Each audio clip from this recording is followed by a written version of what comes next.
10 best exercises to improve your strength and your conditioning. Ever seen a guy built like a Greek statue who somehow moves like he's wading through wet cement the moment things get real? That's precisely the problem with training purely for show muscles. You look genuinely dangerous right up until the bell actually rings, and then the illusion falls apart fast.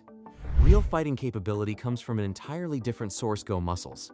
This is hidden strength that doesn't necessarily pop visibly in a mirror, but feels exactly like a sledgehammer the moment it lands on an actual opponent, whether anyone's watching or not. Today, we're not bodybuilding, we're building a fighter's physique from the ground up.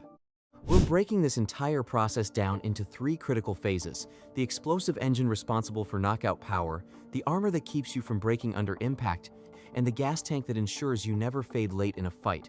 No fluff involved anywhere here. Let's build your engine right now. Phase 1. The explosive engine. Fighting, at its core, is simply physics in motion. It comes down entirely to how quickly you can generate force and then deliver that force directly into a target. To build that capability, we start with plyometric push-ups. Standard push-ups build endurance over time. These specifically build violence instead. The real magic here happens during what's called the amortization phase, that split-second window sitting between lowering yourself down and exploding back upward. A window most people waste without even realizing it. You want to minimize the time your body spends on the ground during that transition, specifically to train your fast-twitch fibers to fire instantly rather than gradually. You're essentially teaching your nervous system to react explosively, not simply push through the motion the way you might on a slow, grinding rep. Here's the exact protocol. Perform 4 sets of 5 to 8 repetitions. Don't push these to failure under any circumstances. If you're grinding out that final rep slowly and laboriously, you're actively training your body to move slower overall, and that's the opposite of what we want here. Focus entirely on height and quality of movement instead.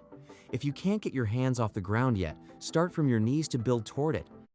If you're already more advanced, elevate your feet or add a clap at the top. But remember, the goal was never actually the clap itself. It's the raw speed of the launch off the ground. Next, we move into medicine ball slams.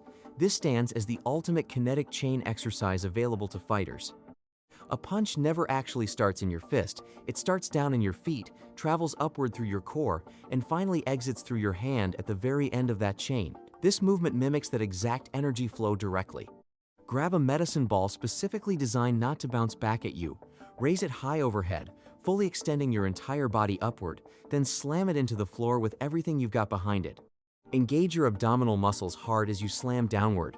This is genuinely the same contraction pattern you use the moment you connect with an actual strike.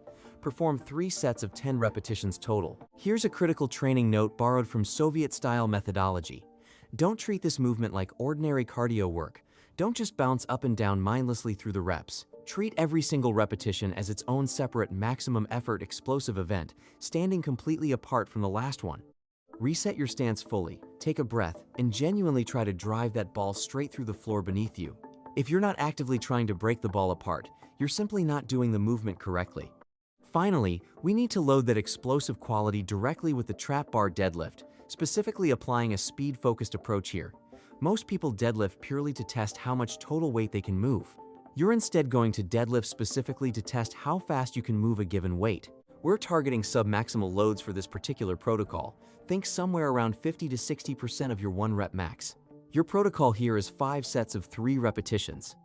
That might sound relatively easy on paper, but the actual intent to move explosively fast is precisely what recruits the high-threshold motor units responsible for generating real knockout power. When you pull the weight, explode upward through the lift. Control the weight fully on the way back down, reset your position, then explode again on the next rep. Keep your spine locked in a neutral position throughout to protect your lower back. Fighters already deal with plenty of back issues without adding unnecessary gym injuries on top of that. This entire protocol teaches your nervous system to access real strength instantly, rather than building it up gradually over the course of a set. Phase 2. Building the armor. Now that we've turned your body into a genuine weapon capable of generating massive force, we need to make absolutely sure you can also handle the recoil that comes back at you. It's time to shift our focus away from dishing out force and toward actually taking it instead. You can generate all the raw force in the world, but if your own body simply breaks upon impact, that power becomes entirely useless to you in a real fight. We're shifting gears now, moving conceptually from the engine over to the chassis. This entire phase is about bulletproofing your physical structure, so you can genuinely absorb real punishment and keep moving forward regardless. It starts with the single most critical, yet most consistently neglected, muscle group anywhere in combat sports, the neck. People frequently talk about a fighter having a so-called glass chin, implying they simply can't take a punch reliably, as though it's purely a matter of toughness or mental grit. While part of that reputation is genuinely neurological in origin, a huge portion of it comes down to pure physical structure instead. A weak neck allows the head to snap back violently the moment you're struck, rattling the brain around inside the skull and directly causing concussion. A strong, thick neck functions instead as a genuine shock absorber, dissipating that incoming force effectively and keeping your head considerably more stable throughout an exchange, even when the shot itself was clean. To build this specific quality, we use the neck bridge, or more safely for beginners just starting out, isometric holds instead. We're going to focus specifically on the isometric variation here to minimize any real risk of cervical spine injury along the way.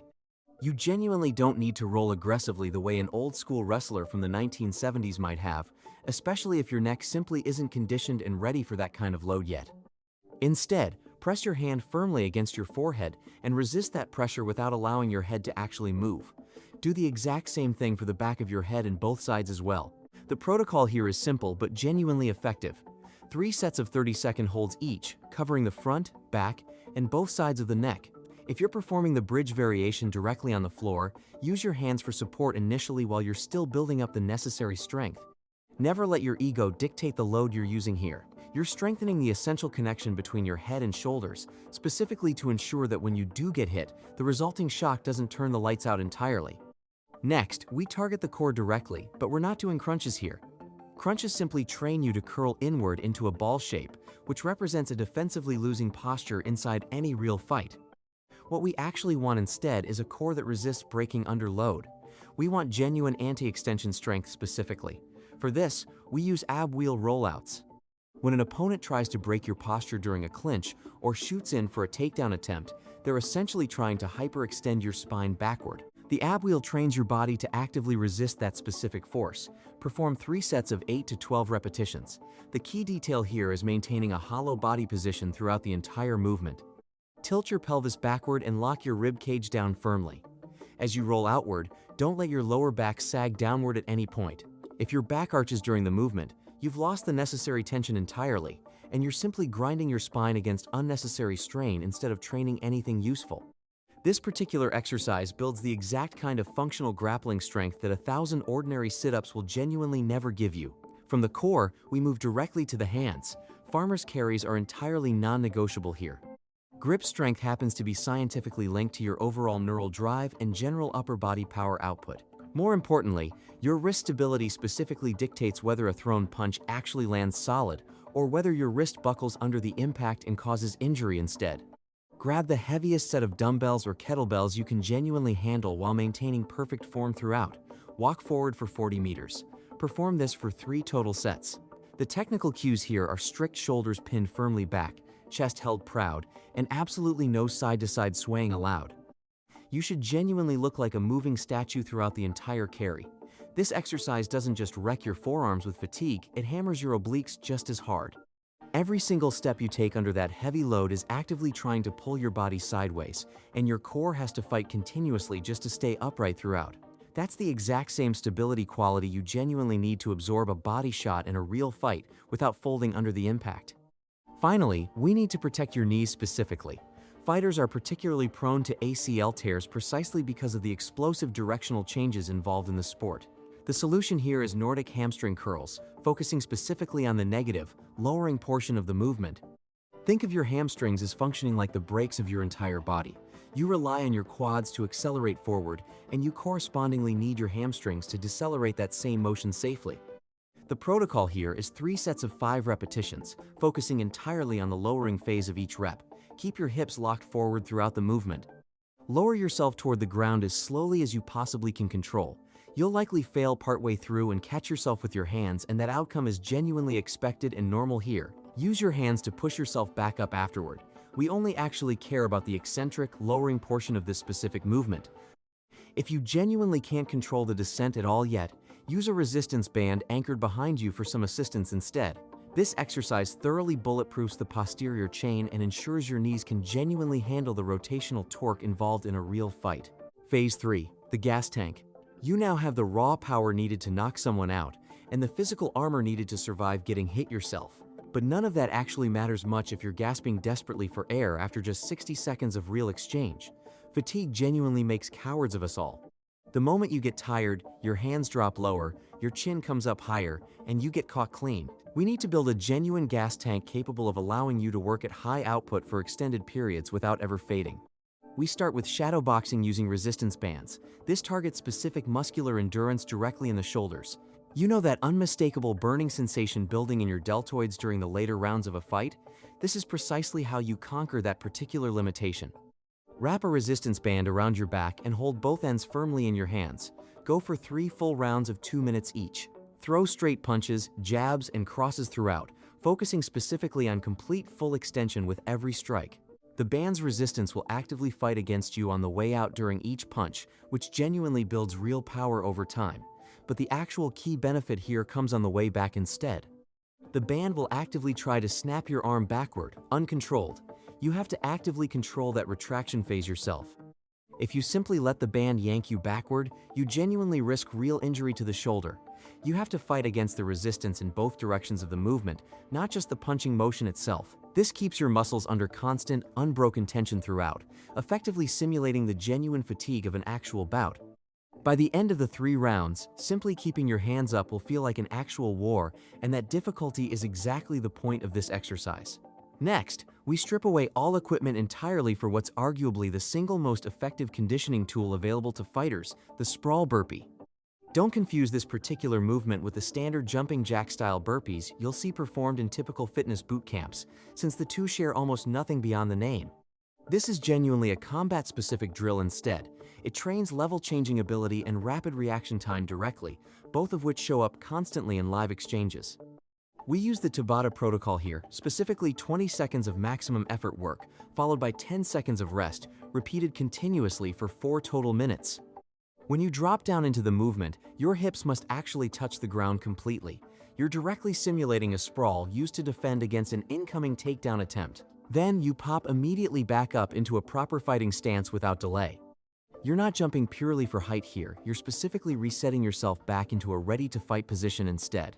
This particular drill spikes your heart rate dramatically and forces your body to clear accumulated lactic acid quickly, closely mimicking the frantic, chaotic pace of an actual scramble occurring on the ground. Finally, we head outside entirely for roadwork sprints. The old, outdated myth suggests that fighters simply need to jog 5 miles every single morning without exception. That's genuinely fine as a general warm-up activity, but actual fights aren't steady-state cardio events by any stretch. Real fights consist of sudden explosions of violence followed by brief lulls in the action. We need to train your body's energy systems to actually match that specific reality directly. Perform 10 total sets of 100-meter sprints. Sprint at 90 to 100% maximum effort, then simply walk back to your starting point afterwards. That walk back functions as your built-in recovery period. The moment you arrive back at the start, you go again immediately.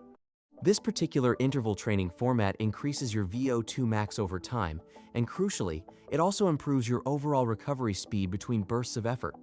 The real goal here isn't purely to run fast in isolation, it's specifically to teach your body how to bring your heart rate back down quickly between successive bursts of maximum effort. That specific ability to recover during the brief 10 seconds when you're not actively throwing punches is genuinely what wins real fights during the later rounds of a contest. Warming up and cooling down. We've now built the engine, the armor, and the gas tank across these 3 phases. But the full workout genuinely isn't complete until the recovery work has been properly addressed as well. You simply cannot train explosively on cold, unprepared joints, and you similarly cannot recover properly if you walk out of the gym still completely stiff.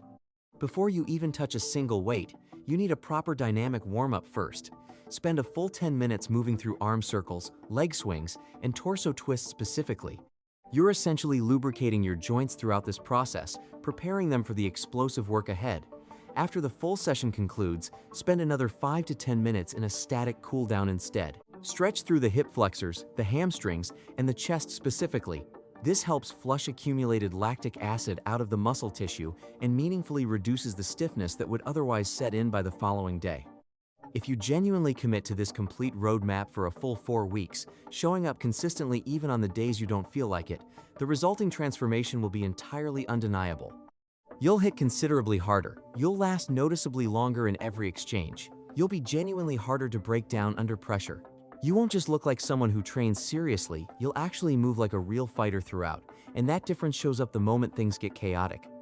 Don't try to tackle everything covered here all at once, since trying to overhaul your entire training in a single week is a fast way to burn out before any of it sticks. Pick just one exercise from each of the 3 sections we covered today, and add those specifically into your existing routine immediately. Start building your hidden strength starting right now. And if you want to build genuinely solid obliques the way elite boxers do, watch the next video after this one.